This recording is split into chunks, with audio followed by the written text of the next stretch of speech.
कहा था मैं कभी मुख्यमंत्री नहीं बनूंगा, 3 बार मुख्यमंत्री बने। उन्होंने पूरी चुनाव कांग्रेस के भ्रष्टाचार के खिलाफ लड़े।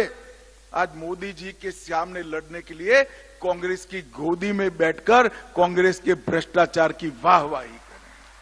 हलफनामे में कहा था कि हम वीवीआईपी सुविधाएं नहीं लेंगे। सरकारी बंगला लिया, सरकारी गाड़ियां ली, सुरक्षा ली। बंगला लिया तो लिया, शीला दीक्षित जी ने बेचारी ने जो बनाया हुआ था वो बंगले को बुलडोजर से तोड़कर एक शीश महल बनाया, करोड़ों रुपए का खर्चा कर।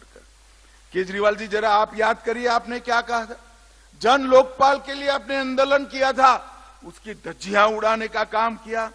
शीला दीक्षित के खिलाफ भ्रष्टाचार पे कदम उठाएंगे, अब तक चुप्पी साधे हुए हैं। और शीला जी की भ्रष्टाचारी कांग्रेस पार्टी के साथ आपने गठबंधन कर दिया और आज दिल्ली में फिर से एक बार आप भ्रष्टाचार की गंगा बहाने का काम किया।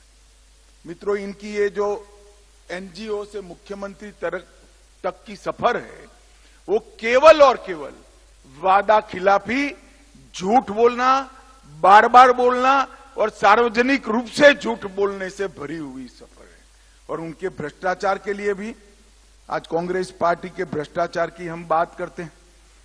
कॉल ब्लॉक हो, कॉमनवेल्थ हो, 2G का घोटाला हो, Sharada chit fund, INX media, Aircel, Antariksh, land for job, Panchkula Gurgaon में भूमि का आवंटन, Jammu Kashmir cricket association, Embraer deal, Hawk aircraft, Agusta Westland, Bofors, Maruti घोटाला, ये सारे घोटाले की निंदा करने वाले केजरीवाल जी स्वयं आज क्या हुआ बताइए मुझे? दिल्ली में शराब घोटाला हुआ। ये शराब घोटाले में मुझे एक बात पर दिल्ली वासियों का खास ध्यान दिलाना है। पहली बार देश में ऐसा हुआ है कि किसी राज्य का शिक्षा मंत्री शराब घोटाले में जेल में गया है।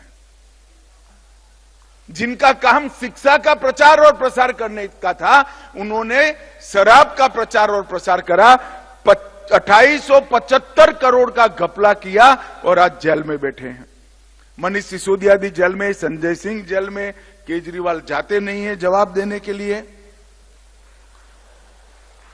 दिल्ली जल बोर्ड 78,000 करोड़ का घोटाला, बंगला घोटाला 125 करोड़ का और शीश महल के रिपेयरिंग में 9 करोड़ का घोटाला, क्लासरूम घोटाला लगभग बने ही नहीं और 5,000 करोड़ का हेरफेर है।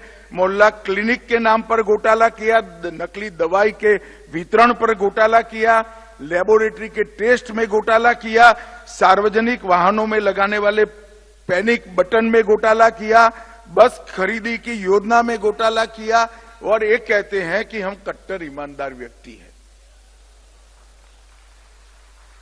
अब किसी पहले दूसरी कक्षा के शिक्षक को कट्टर ईमानदार की व्याख्या समझाते दिक्कत आ जाए, ऐसा केजरीवाल जी आपने कर दिया है।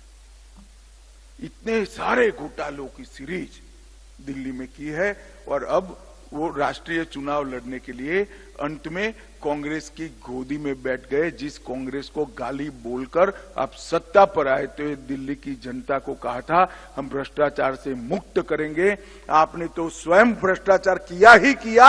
इसके साथ में कांग्रेस के भ्रष्टाचार को एक्नोलेज करने का काम भी केजरीवाल जी आप कर रहे हो। आप ऐसा मत मानिए कि कोई नहीं देखता है, ये जनता है जो सब जानती है।